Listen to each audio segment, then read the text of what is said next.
Dr. Caleb Hart stood behind the wedding tent with a cracked teacup in his lonely hands, listening to thunder crawl over Mercy Crossing while the bride inside was accused of stealing another woman's name.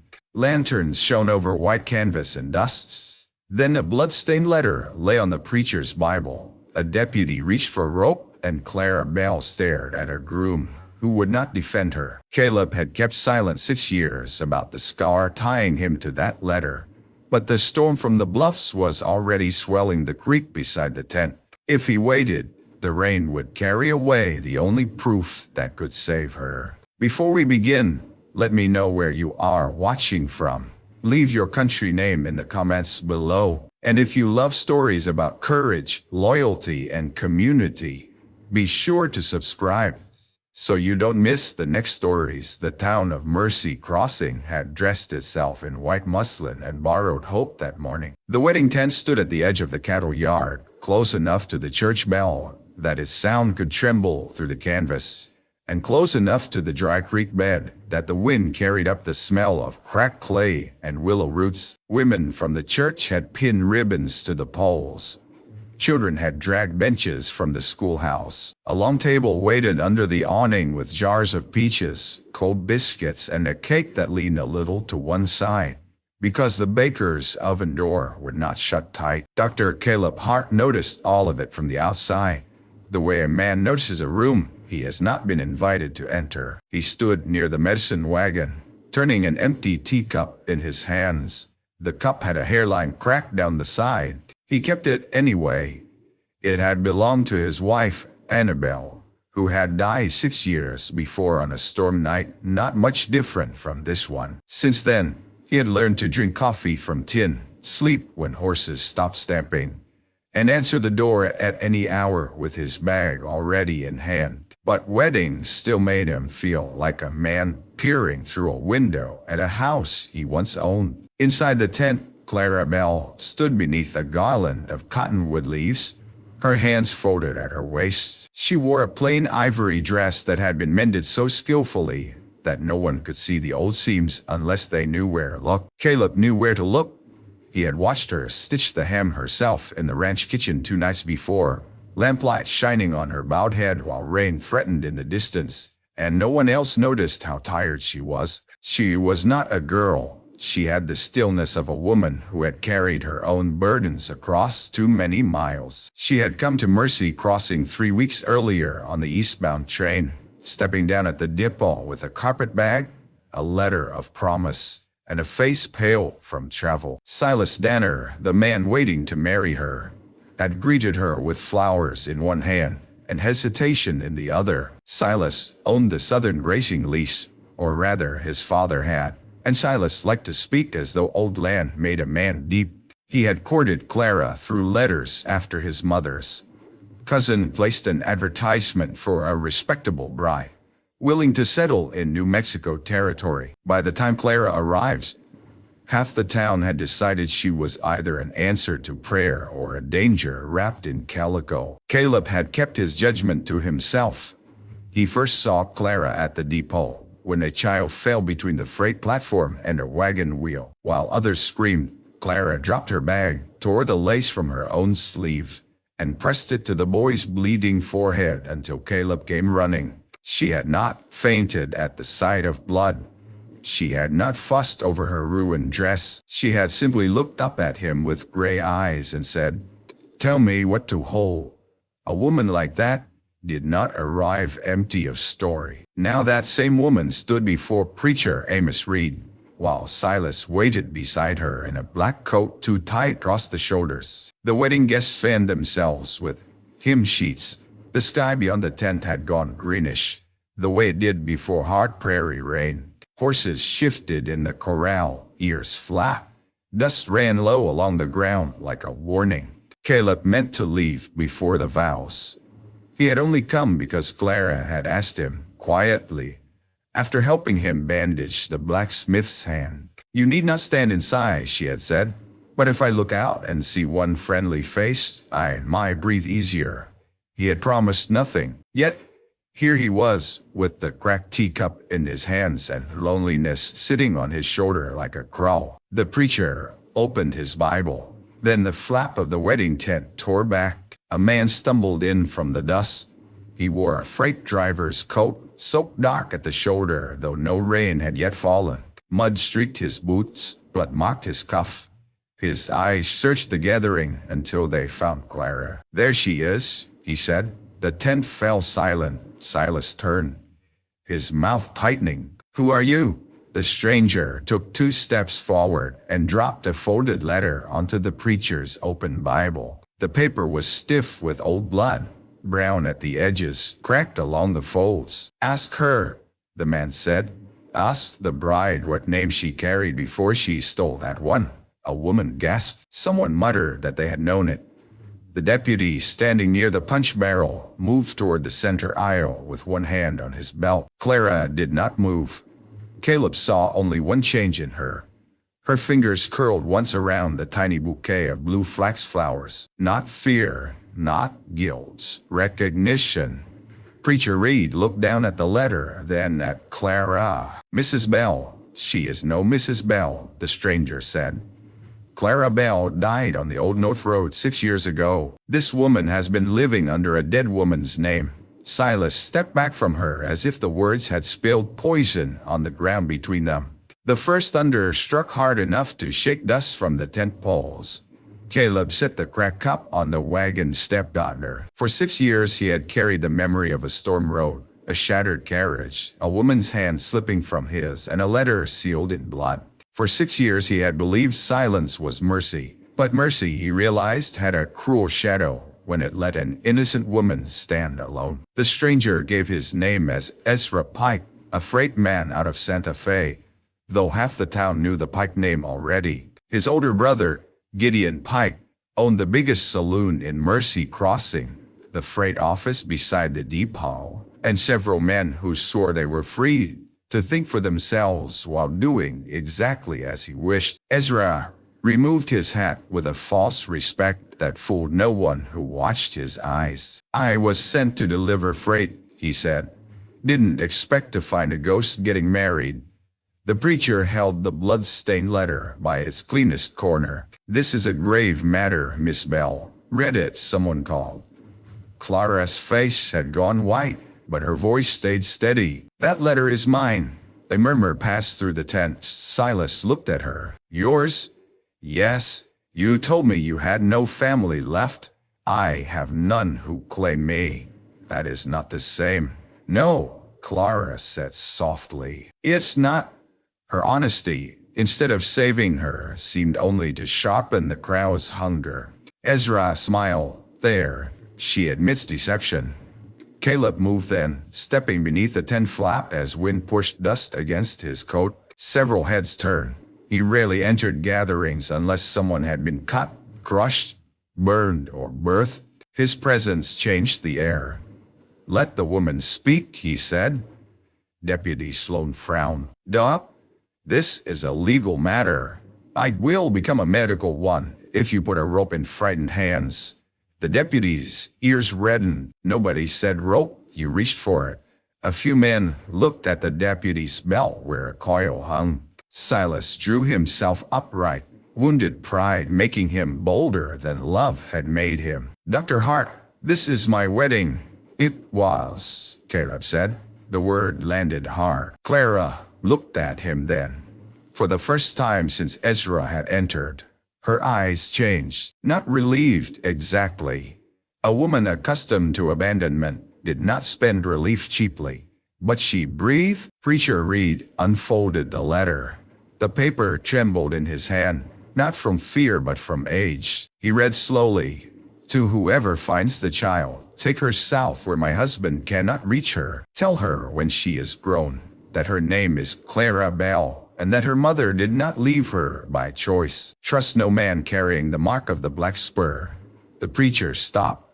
A stunned silence settled. Silas swallowed. "Child." Ezra snatched at the air. "That proves it." "She took a dead child's name." Clara stepped forward. "No, I was the child." The word should have called pity. Instead, they called suspicion. Mercy Crossing was like many frontier towns. It took pride in Christian charity when passing plates for the poor. But when a woman arrived alone with a past she could not neatly explain, Charity often hid behind curtains and watched. Clara told them what she could. She had been raised in a convent school near St. Louis by women who never answered questions about her birth. On her 18th birthday, one of the sisters gave her a small bundle of belongings, a baby ribbon, a silver thimble, and that letter, stiff with old blood. She had spent years sewing for board, moving westward as work allowed, asking about the name Bell and the Black Spur. 2 months ago, a letter from Silas Danner reached her through an employment office. He sought a wife. He lived in Mercy Crossing, and Mercy Crossing was the last place marked on the faded envelope. "I did not come here to steal," Clara said. "I came because this town was the first clue I ever had." Silas' face twisted. "So you used me?" "No. I answered your letter honestly. I said I had little to bring but work, faith, and a willingness to build a home. You did not say you were hunting ghosts." "I did not know how." Ezra gave a dry laugh. "She makes a fine tale, don't she?" Caleb's eyes moved from the letter to the brown stain on Ezra's cuff. Fresh blood. Not his, unless Caleb missed his guess. A shortcut sat across Ezra's knuckles, but the cuff was soaked too low. Animal blood, perhaps, or a staged mark meant to make old paper seem newly found. He turned to Preacher Reed. "Where did that letter come from?"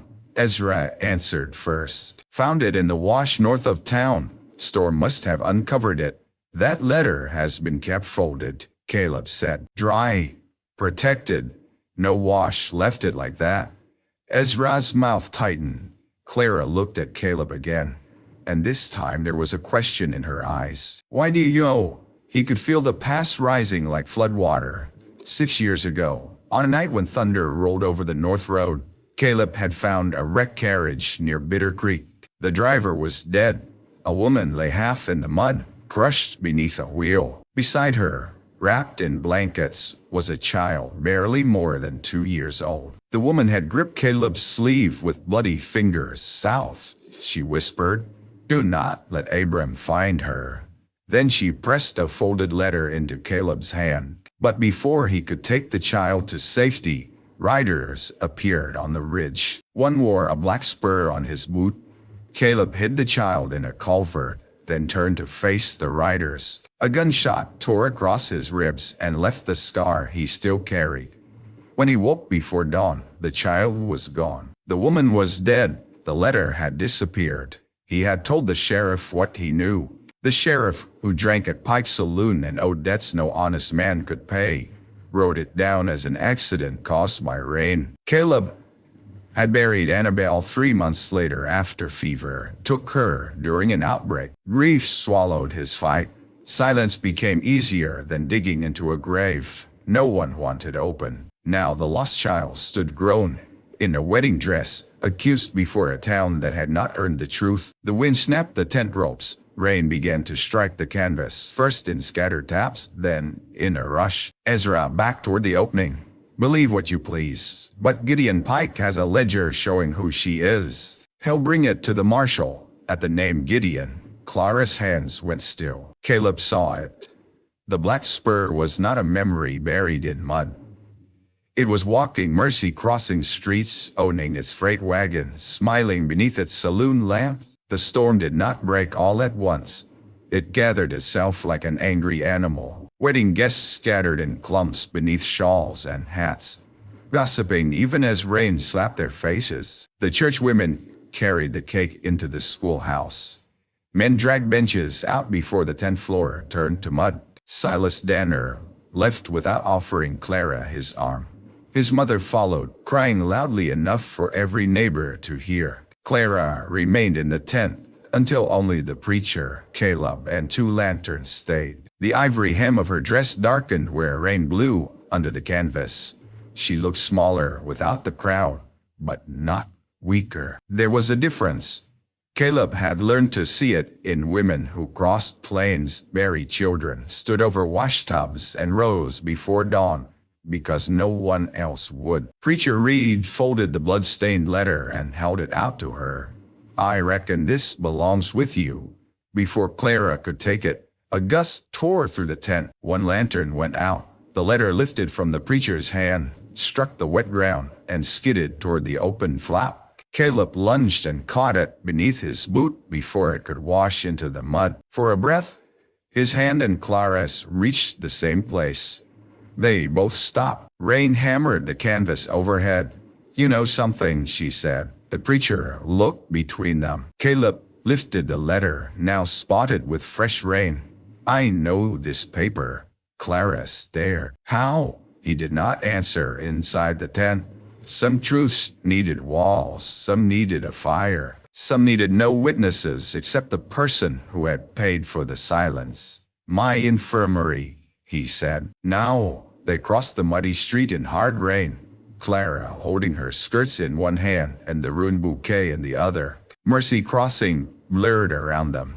The false front shops, the hitching rails, the church steeple, the saloon with its swinging doors lit gold against the storm. The train whistle called from the deep paw, long and mournful, as if the engine itself knew when a life had been turned from one track to another. Caleb's infirmary stood beside the livery barn. It was a narrow building with shelves of brown bottles, a cot, a washstand, and a back room where he slept when patients took his bed. The place smelled of carbolic, leather, coffee, and rain through old roof seams. Clara stood just inside the door, dripping on the plank floor. "I should not be here alone with you. You were just abandoned in a wedding tent by a man who had promised to honor you before God," Caleb said. "Mercy Crossing will talk no matter where you stand. That does not make talk harmless, no." The answer softened something in her face. He was not dismissing the danger. He knew it. He took a dry blanket from a peg and handed it to her without stepping too close. She accepted it. Then he unbuttoned his vest and shirt far enough to show the old scar along his rib, white against weathered skin, curved where a bullet had burned its way past bone. Clara's breath caught.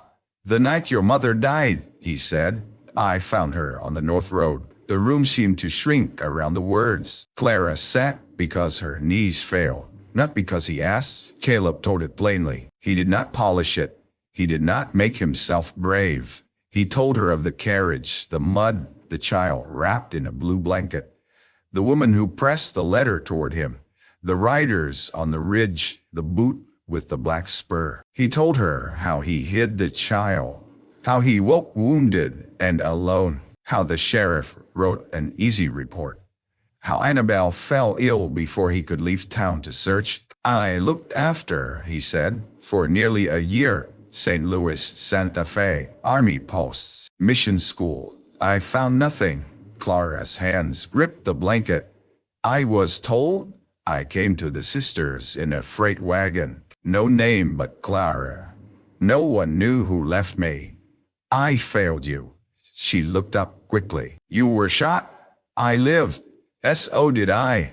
That answer stilled him. Most people would have offered forgiveness too quickly or blamed too eagerly. Clara did neither. She sat with the truth like a woman measuring cloth before cutting. Outside, rain rushed from the eaves. A horse thudded nervous hooves in the livery next door. "What was my mother's name?" Clara asked. Caleb closed his eyes once. "Eleanor Bell." At the name, Clara pressed the heel of her hand to her mouth. She did not weep loudly.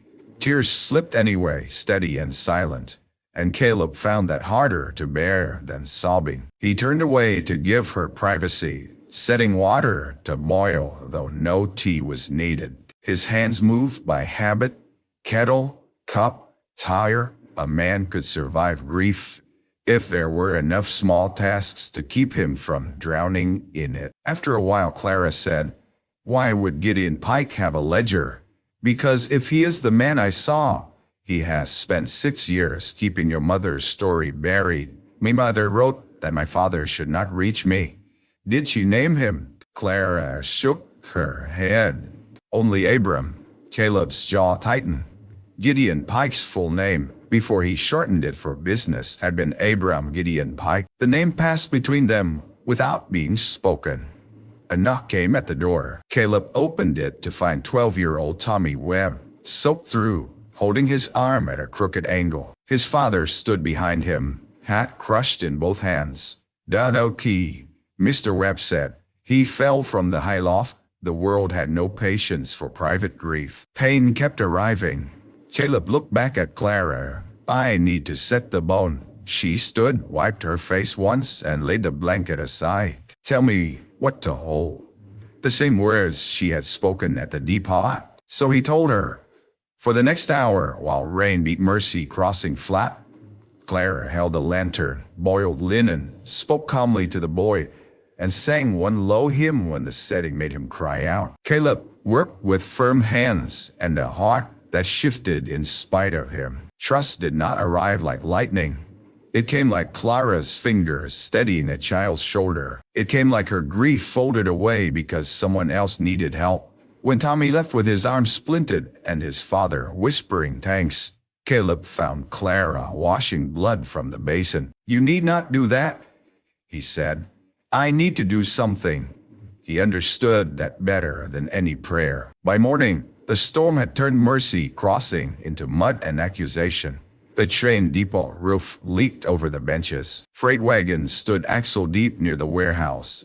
The cattle yard smelled of wet hay and frightened animals. Men gathered under the saloon porch, not working, only talking. Women crossed the street in pairs and lowered their voices when Clara passed. Silas Danner sent no message.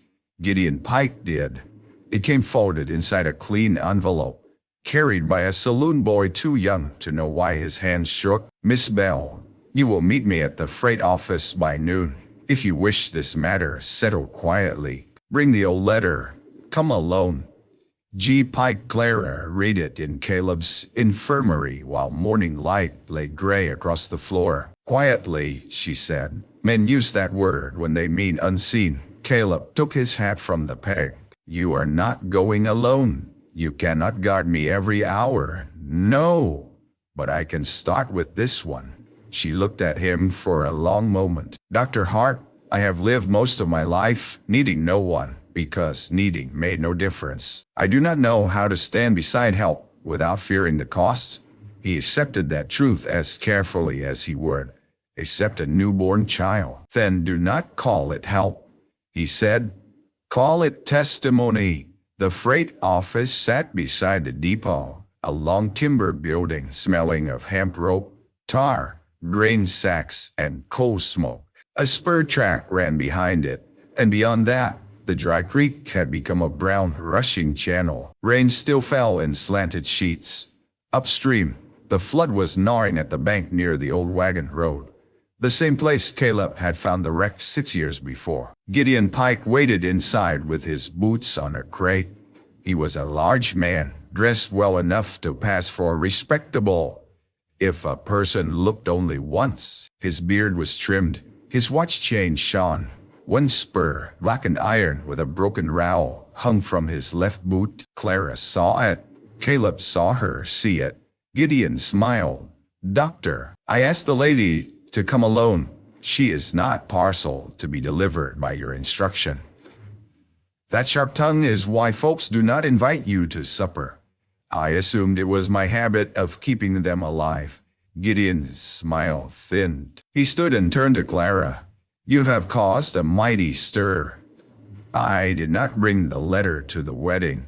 No, but you brought yourself." Caleb took one step forward, but Clara lifted a hand slightly, not stopping him, asking space to answer.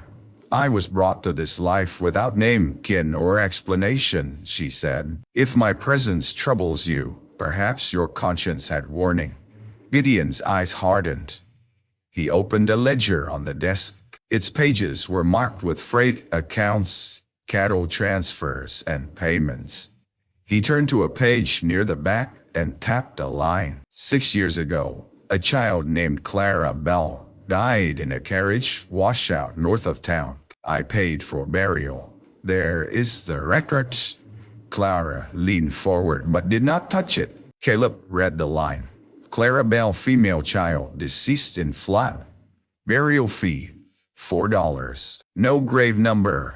No witness signature, no preacher's mark. That is not a death record, Caleb said. It is an expense line. In a territory like this, docking is often all a poor soul gets. Whose ink? Gideon closed the book. Mine. Clara's voice was quiet. You were Abram. For the first time, Gideon's confidence shifted. It lasted only a heartbeat.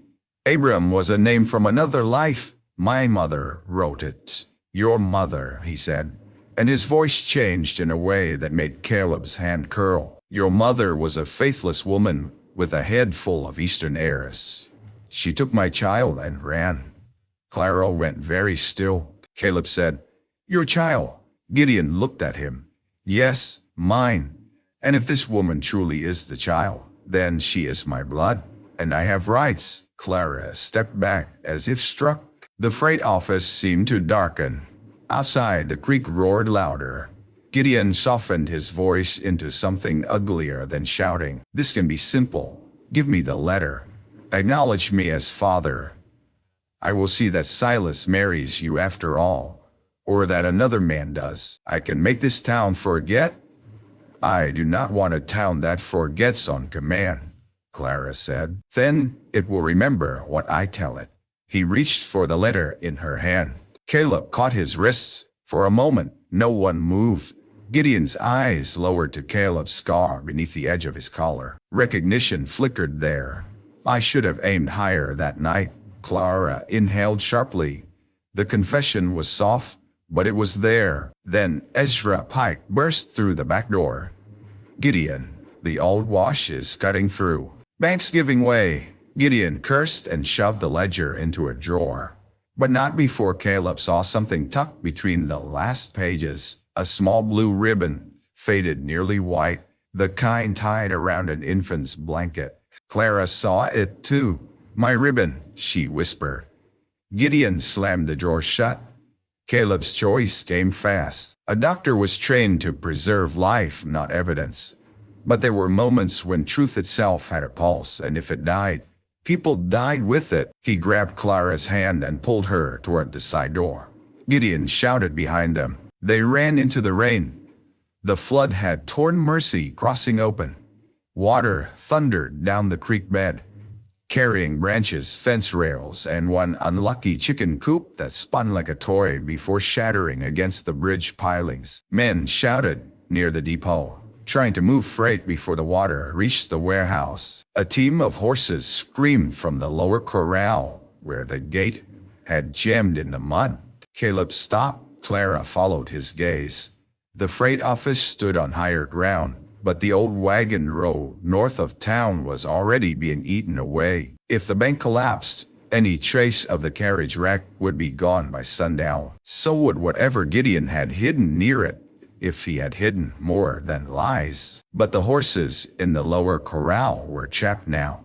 A chestnut mare reared against the rails, foam at her mouth. A smaller gray horse had gone down, tangled in rope.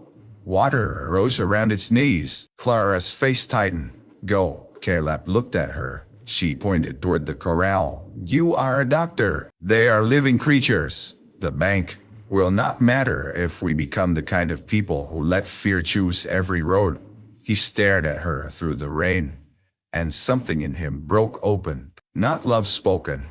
Not yet. Something older and deeper. Respect with roots. They ran to the corral. The mud sucked at their boots. Caleb climbed the rail and dropped inside, landing hard. Clara seized the gate chain, pulling while rain plastered her hair to her face. The chain would not move. She grabbed a loose iron bar and hammered the latch until her palms split. Caleb cut the rope from the gray horse legs with his pocket knife, nearly taking a hoof to the shoulder. The water was cold and fast, sweeping around his thighs. Now, he shouted. Clara struck the latch again. It gave. The gate burst open. Horses surged through, wild with terror. Caleb pressed himself against the post as the chestnut mare bolted past. Clara slipped in the mud, and the gray horse, scrambling upright, knocked the gate wide. The iron edge swung toward her head. Caleb lunged and caught it with his shoulder. Pain flashed white down his side. Clara grabbed him under the arm. Caleb, it was the first time she had used his given name. He would remember it later, though he had no room to feel it then. They staggered out as the last horse cleared the corral. Men from the livery came running too late, shouting thanks that scattered in the rain. Across the yard, Gideon Pike and Ezra were loading a wagon behind the freight office. Not freight, a small trunk, the ledger, perhaps the ribbon, perhaps all that remained of Clara's mother's truth. Caleb wiped rain from his eyes. He is leaving. Clara's face changed. The abandoned bride vanished. In her place stood the child from the letter, grown at last, and unwilling to be carried away again. They ran for Caleb's medicine wagon. His old bay horse Samson stood hitched beneath a livery awning, stamping but steady. Caleb climbed up and reached down. Clara took his hand and swung onto the seat beside him. Dress torn, veil gone, muddy to the waist. He snapped the reins. Samson pulled into the street as the church bell began clanging, warning. Townspeople poured from porches. The train at the depot shrieked. Rain blurred faces into pale smears beneath hats and bonnets. Gideon's wagon turned north toward the old road. Caleb followed. The prairie beyond Mercy Crossing rolled under a black sky. Water ran in sheets through buffalo grass. Lightning showed the world in brief, cruel pictures. Gideon's wagon pitching ahead. Ezra looking back with a rifle. Clara's hands braced against the dashboard. Caleb's scar burning with old pain. A shot cracked. The medicine wagon's side splintered. Clara ducked and reached into Caleb's bag and pulled out a roll of bandage. She tied it around the loose brake lever to keep it from swinging free. "You have done this before," Caleb shouted over the storm. "I have held together worse things with threat." The old wagon road dipped toward Bitter Creek. Caleb knew the place by the ache in his ribs. The same bend, the same cottonwood stump split by lightning, the same low crossing where Eleanor Bell had tried to outrun a man who called possession love. Gideon's wagon skidded near the bank. The flood had undercut the road. One wheel dropped. The trunk slid from the wagon bed and burst open against a stone. Papers scattered across wet grass. Clara jumped down before Caleb could stop her. Clara, she ran toward the papers. Gideon climbed from his wagon with a pistol in hand. "Leave it." Caleb stepped between them. The black spur on Gideon's boot dragged through mud. "You took her mother," Caleb said. "You took her name. You will not take her future." Gideon raised the pistol. Then the bank beneath him gave way. Mud collapsed into the flood with a sound like a house falling. Gideon dropped to one knee, grabbing at roots. The pistol vanished into the water. Ezra shouted from the wagon but dared not come close. For one suspended moment, Gideon Pike hung above the racing creek. The man who had caused so much ruin, reduced to a pair of hands clawing at earth. Clara held the ledger against her chest, soaked and trembling. Caleb could have let Gideon fall. No one would have blamed him. The storm might have swallowed the evidence, the witness, and the old sin together. Instead, Caleb dropped flat and reached over the edge. Gideon stared up, rain streaming down his face. "You fool, I know." Caleb caught his wrists. The pull nearly tore his shoulder from its socket. Mud slid under his chest. Clara threw herself beside him, grabbing the back of his coat. Ezra, seeing his brother alive only by the strength of the man he had tried to kill, stumbled forward at last and helped drag Gideon onto the road. For several seconds, all four of them lay in the rain. Then Clara stood with the ledger, the blue ribbon, and 3 letters clutched against her. Ezra looked at his brother, then at Caleb. Something like fear broke through the family loyalty in his face. "I did not know about the child," he said. "I swear it. Gideon told me the woman died alone." Gideon coughed mud and laughed once. "Blood protects blood. Ezra stepped back. "No, it buries it." By the time Deputy Sloan and half the town arrived on horseback, The storm had softened to steady rain. The bank was gone. The old crossing was gone. But Clara stood on the road holding the evidence before the water could claim it. And Caleb, covered in mud bleeding from his reopened shoulder, stood beside her.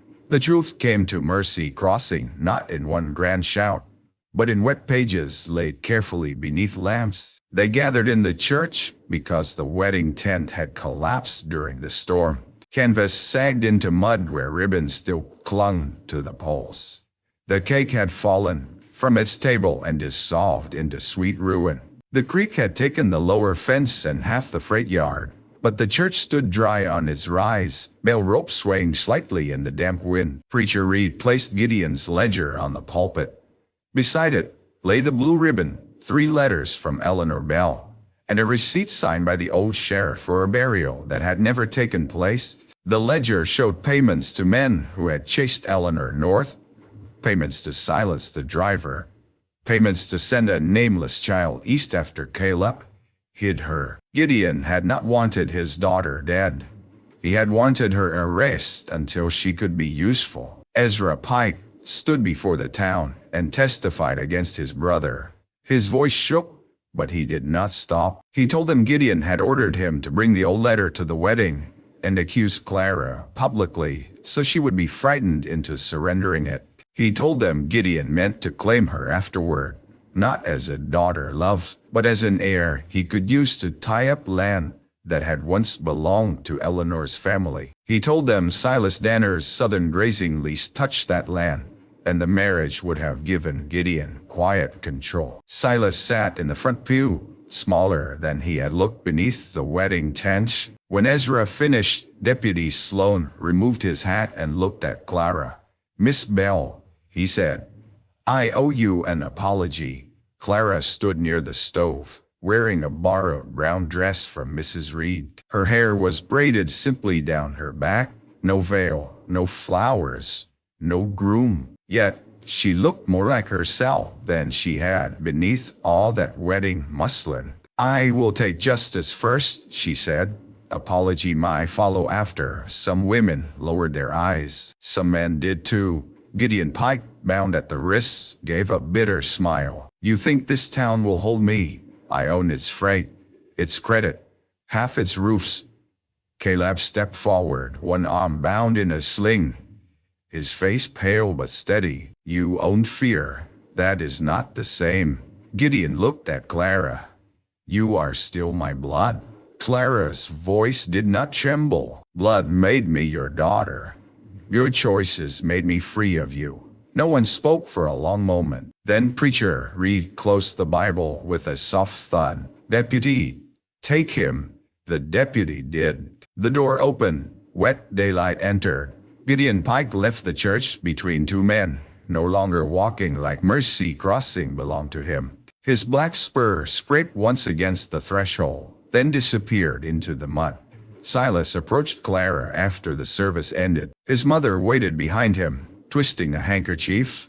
"Clara, he began. "I was misled?"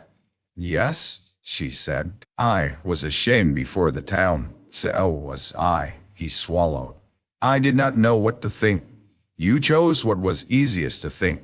The words were not cruel. That made them harder. Silas glanced at Caleb, then back at her. "If matters can be restored, I would still honor my promise." Clara looked toward the collapsed wedding tent visible through the open church door. Rainwater dripped from its torn canvas. The ribbons hung limp and stained. "A promise that waits for proof before standing beside me is not a shelter," she said. "It is weather." Silas had no answer. He left with his mother. Caleb remained by the stove, pretending to adjust the bandage at his shoulder because he did not know where else to put his hands. Clara crossed to him slowly. "You tore your wound open pulling Gideon from the bank," she said. "I have had worse patients than myself. That is not comfort." "No." She studied him with the same clear gaze she had used when grief first entered the infirmary. "Why did you save him?" Caleb looked through the church doorway toward the street, where townspeople were already beginning the work of repair. Men lifted boards, Women carried blankets. Children splashed in puddles until scalded. Life stubborn and ordinary, rising after storm. Because if I let him fall, Caleb said, part of me would have followed. Clara nodded as though she understood exactly. Perhaps she did. In the days that followed, Mercy Crossing changed by inches. The freight office was searched. Gideon's accounts were seized. Ezra, trying to mend what could be mended, gave testimony to the territorial marshal when the train brought him in from Las Vegas. Some townspeople apologized to Clara with words. Others did it with casseroles, mended fence rails, or the awkward kindness of suddenly making room for her on the church bench. Clara did not return to Silas.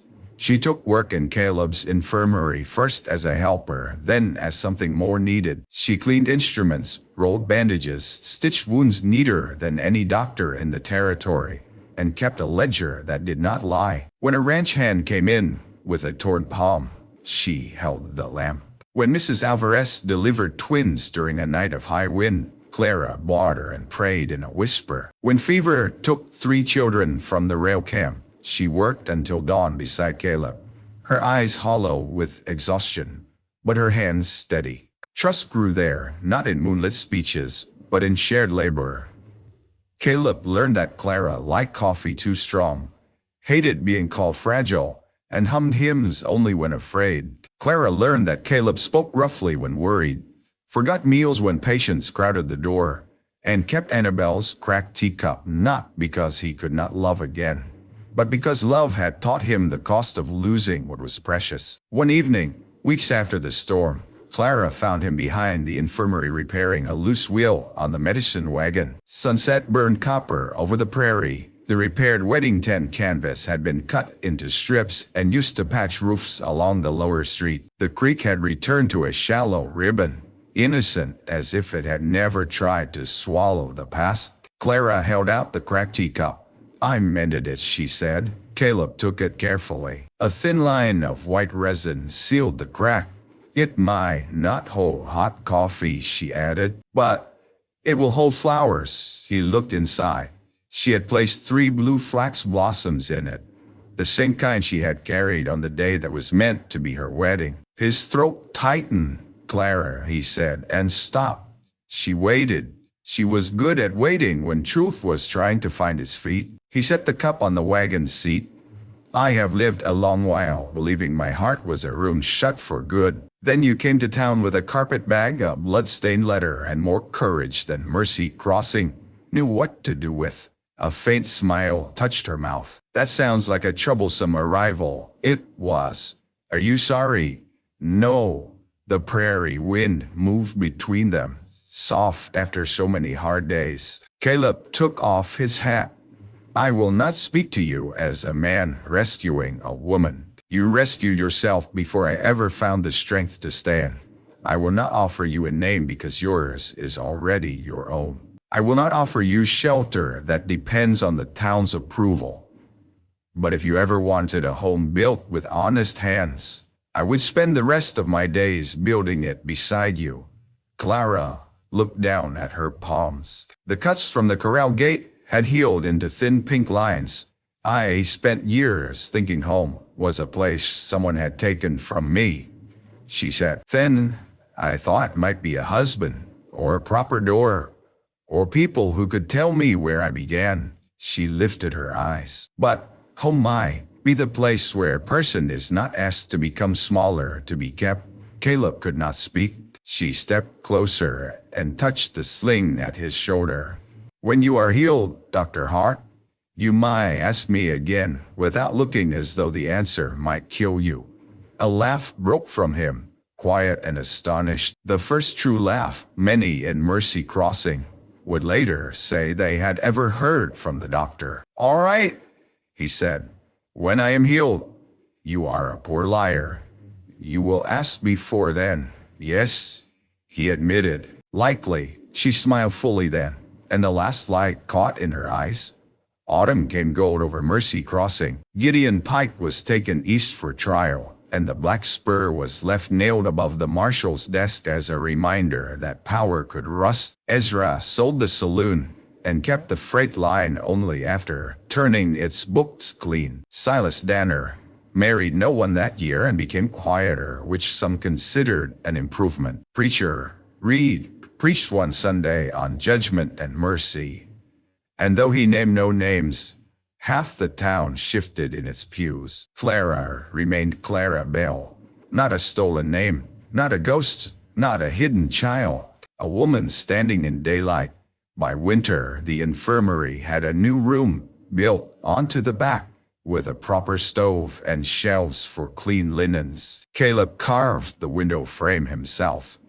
Clara stitched curtains from the least stained pieces of the old wedding tent, washing them until they were white again. Some women whispered that it was strange to hang wedding canvas in a doctor's house before a wedding had taken place. Clara only said, "It has already survived a storm."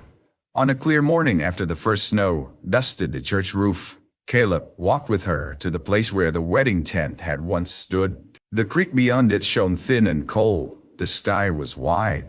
A train whistle sounded from the depot, carrying travelers toward lives no one in Mercy Crossing would ever know. Caleb had no ring grand enough for speeches, only a small band made by the blacksmith from silver saved out of Annabelle's old sewing box, given with blessing, not sorrow. He asked plainly. Clara answered plainly. The wedding took place in the church, not the tent.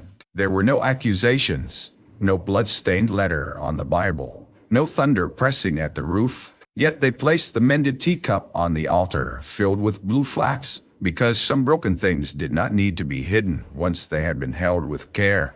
When the vows were done, Caleb and Clara stepped outside into clean winter light. Mercy Crossing waited there. Ranch hands, church women, rail workers, children, widows, sinners, cowboys, and neighbors still learning how to become worthy of the word. The church bell rang over the dusty street. Horses tossed their heads near the hitching rail. Lamps glowed in windows, though morning had already come. Clara looked toward the creek, where the storm had nearly washed the evidence away. Caleb followed her gaze and took her hand. The water moved on, unable to carry what had finally been spoken. And under the wide frontier sky, beside the town that had judged her and then made room for her, Clara Bell walked home with the doctor, who had broken his silence, while the patched white curtains of their little infirmary lifted in the wind like a wedding tent made new.